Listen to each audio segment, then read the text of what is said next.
As soon as the team of archaeologists entered the vicinity of the ancient cemetery, they were attacked by a black snake. However, according to local customs, killing the black snake was forbidden because it would bring disaster. The local guide, Oliver, immediately insisted that they bury the snake, or he would refuse to guide them in their search for the tomb. But while Ezra was digging a hole to bury the black snake, he noticed that the soil on the ground was blood red. He quickly scooped up some soil with his shovel and went to ask Miles about it. When Miles saw it, he turned pale with shock and suggested canceling the archaeological expedition right away. Based on his past experience, he knew that such soil indicated a 1,000-year-old ancient tomb buried underground. This blood-red soil contained high levels of toxins and acted as a protective layer for the tomb. Moreover, tombs with this kind of soil were known to be extremely dangerous. Just as they were about to leave, Oliver, who was heading back to camp, was suddenly dragged along the ground by something unseen. The others heard his cries for help and rushed over to see what was happening. They watched as Oliver was pulled relentlessly, and Lucas quickly ran to help him. But even with the added weight of 2 people, the dragging didn't slow down. Soon, the rest of the team caught up, but despite their combined efforts to save Oliver, it was no use.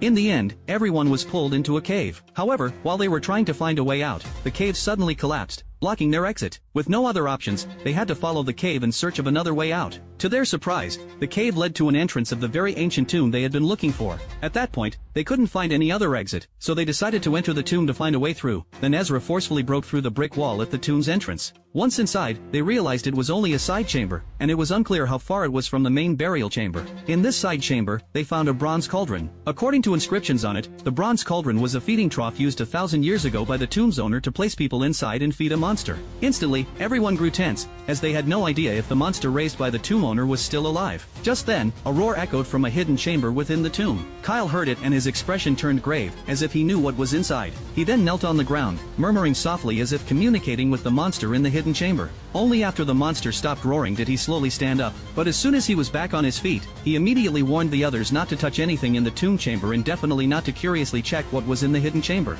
Then he quickly led the others out of the side chamber. Soon they entered a larger tomb chamber. This chamber was filled with large trees covered in vines. Moreover, in the hollow of each tree was a mummy, and these mummies were once the guardians of this ancient tomb. Just as they continued to search for the entrance to the next chamber, Oliver secretly returned to the previous side chamber. He was curious about what was inside the hidden chamber, so he approached it to observe. However, the hidden chamber was pitch dark, making it impossible to see anything inside. Then he lit a match and reached his hand into the hidden chamber. Instantly, Oliver's painful scream echoed throughout the tomb chamber. At this point, the others were unaware that Oliver had released the monster from the hidden chamber, and they were all still searching for the entrance to the next chamber. Suddenly, a stranger appeared before them. The others immediately chased after the stranger, leaving Lucas alone to continue searching for an exit in the tomb chamber. As Lucas moved deeper into the chamber, he suddenly saw a mummy under a tree looking at him. But when he looked again in the direction where the mummy had appeared, the mummy had left the tree hollow and was lying on the ground. Terrified, Lucas hurried towards a nearby passage. However, this passage had only a narrow pathway that required crawling to get through. With no other choice, Lucas crawled into the passage.